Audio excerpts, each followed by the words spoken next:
Est-ce que tu as l'impression que tu stagnes dans tes charges, dans ton mouvement de press quand tu pousses une charge au-dessus de ta tête? Est-ce que tu as l'impression des fois avec le type d'équipement que tu vas utiliser, tu te sens très instable avec tes épaules? Donc que ce soit une barre ou des poids libres, il y a un moment donné où est-ce que tu es limité au niveau de la charge parce que tu n'es plus capable de soutenir la charge au-dessus de ta tête.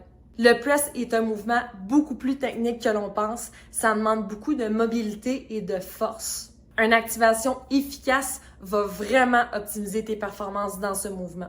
Donc, si toi aussi tu cherches à devenir meilleur dans ton press, je te partage dans cette vidéo 4 exercices super intéressants pour optimiser ton press. Je m'appelle Alexandra Gendron, je suis kinésiologue, entraîneur personnel et propriétaire de ma compagnie d'entraînement privé AGKIN. Savais-tu que l'activation que tu vas effectuer pour un mouvement spécifique va vraiment optimiser tes performances dans ce mouvement?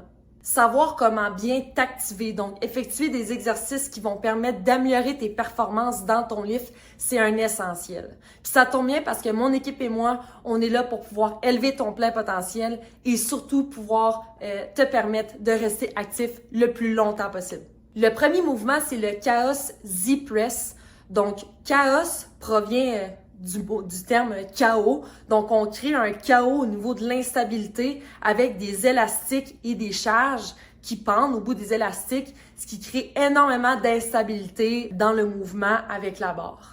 Pourquoi dans une position assise, comme vous pouvez voir dans la vidéo, le fait d'être en position assise, entre autres, ça permet d'éviter l'hyperextension lombaire, donc de venir se pencher vers l'arrière. Souvent, on voit ça dans des positions debout. La personne va se pencher beaucoup, il y a une perte de gainage au niveau de la ceinture abdominale antérieure. Donc, ce qu'on veut, c'est limiter ça. Et le Z-Press, donc press en position assise comme ça au sol, super intéressant pour limiter ça. Ça vient forcer l'engagement de la ceinture abdominale, ça vient forcer l'engagement des érecteurs, des extenseurs au niveau du dos. On va solliciter principalement les dorsaux, les abdominaux et les trapèzes. Ici, dans le mouvement, on utilise une bamboo bar. Donc, c'est une barre qui est très légère, très flexible, très malléable. Ça va créer encore plus d'instabilité. Pas obligé d'utiliser une barre comme celle-ci. Tu peux utiliser une barre d'haltérophilie ou de lift simplement avec les élastiques, avec soit des plaques ou des kettlebells comme dans la vidéo. L'important, c'est de créer un effet instable, donc un environnement instable avec ta barre. L'exercice numéro 2, c'est le demi-bench press. Très, très, très important de travailler en unilatéral si tu veux améliorer la force au niveau de ton haut de corps.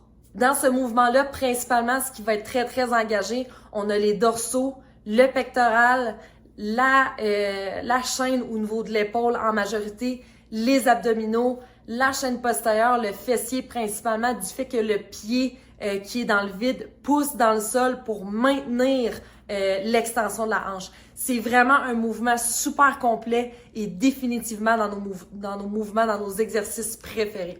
Petite parenthèse ici, super intéressant dans les variétés de tes exercices principaux d'inclure des anti.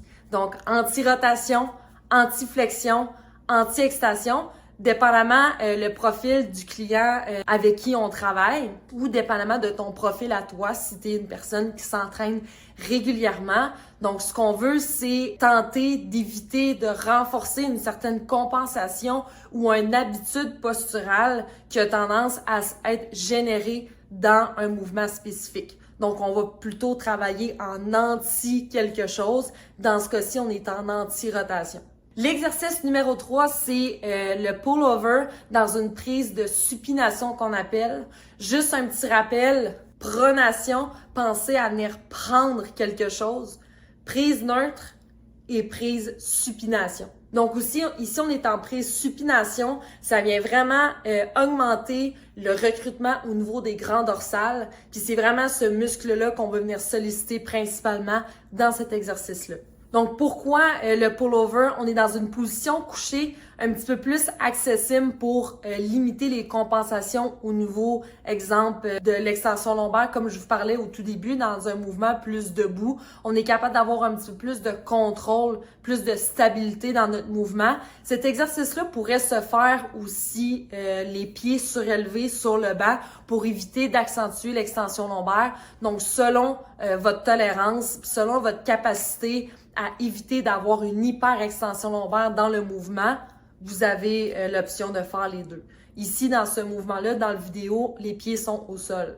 Pourquoi travailler les grands dorsaux dans le press pour un mouvement comme le press? Comme tu le sais peut-être, le grand dorsal, le lats en anglais, c'est un muscle extrêmement important dans la stabilisation de l'épaule. C'est un muscle qui est très gros, donc ça va être très intéressant et super essentiel de maximiser le recrutement de ce muscle-là. Et cet exercice-là vient vraiment miser sur le recrutement du grand dorsal. Le quatrième exercice, on est encore dans du chaos, donc chaos bench press. Ici, on aurait pu utiliser la barre dans l'exercice précédent, la même barre, la bamboo bar dans le Z-Press. Par contre, on a opté pour des élastiques et des cloches qui pendent au bout des élastiques. On travaille un petit peu plus séparément au niveau des bras, un environnement encore plus instable. Donc, très, très intéressant de venir travailler chaque bras séparément comme ça. On est vraiment dans de la stabilisation, donc grand dorsal, abdominaux, trapèze, toute la chaîne au niveau de l'épaule, pectorale évidemment. Encore une fois, on travaille en unilatéral, donc super intéressant après ça pour transférer dans un exercice de press à deux bras, que ce soit avec des dumbbells, des poids ou une barre. C'est vraiment top comme exercice. Ce que j'aime aussi avec le chaos bench press avec les élastiques et le kettlebell, c'est la prise sur l'élastique qui est un petit peu contraignante. Donc, on travaille aussi dans une prise un petit peu différente qu'habituellement. Donc, intéressant aussi pour la force de préhension. Donc, en résumé, l'exercice numéro 1, on avait le chaos Z-press. L'exercice numéro 2, le demi-bench press. L'exercice numéro 3 serait le pullover avec la barre en prise supination. Et l'exercice numéro 4, on a le chaos bench press avec l'élastique et la cloche.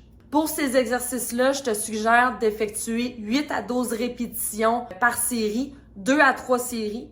Tu peux effectuer ces exercices soit en exercice accessoire, donc plus vers la fin de ta séance, ou bien en activation, en warm-up, ou ça peut être aussi des exercices secondaires. C'est très, très, très polyvalent comme exercice aussi. Donc, tout dépend un petit peu de l'objectif que tu as. Ça reste quand même des exercices où est-ce que tu peux charger quand même beaucoup dans un contexte, dans un environnement d'instabilité. Je t'invite à aimer et partager la vidéo si tu penses qu'il y aurait d'autres personnes qui seraient intéressées de connaître ces 4 exercices.